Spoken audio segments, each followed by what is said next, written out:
School start అయిపోయాయి. పిల్లలు రాగానే ఈవినింగ్ వేడివేడిగా ఏదో ఒక స్నాక్ కావాలని అడుగుతూనే ఉంటారు. ఎదురు చూస్తూనే ఉంటారు. అవునా కదా? సో, మనం రోజు ఎన్ని వెరైటీలు చేసినా రోజు ఇంకో కొత్త వెరైటీగా చూస్తూనే ఉంటాము. అలాంటి మీ అందరి కోసం ఒక కొత్త పిల్లలు చాలా ఇష్టపడే ఒక ఐటెంని అయితే మీ ముందుకు తీసుకొచ్చాను. ఇలా పాస్తా తీసేసుకోండి. అందులో ఒక టమాటో, ఒక ఆనియన్ సన్నగా తరిగేసి, ఉప్పు వేసేసుకొని, కొద్దిగా ఆయిల్ వేసేసుకొని, వాటర్ కూడా కొద్దిగా పోసేసుకొని, అవన్నిటిని బాగా కలిపేసేసుకొని, పొయ్యి మీద అయితే పెట్టేసుకోండి. మూత పెట్టేసి ఉడికిచ్చేసేయండి.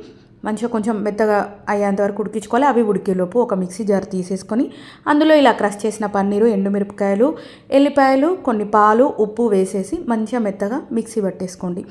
ఈలోపు ఆ పాస్తా అంతా కూడా ఉడికిపోతుంది.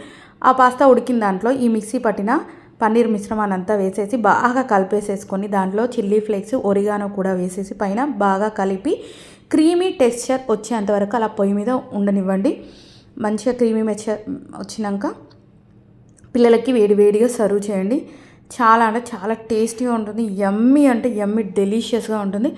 ఐ లవ్ యూ మమ్మీ అనకపోతే అప్పుడు చెప్పండి. చాలా బాగుంటుంది. ట్రై చేయండి.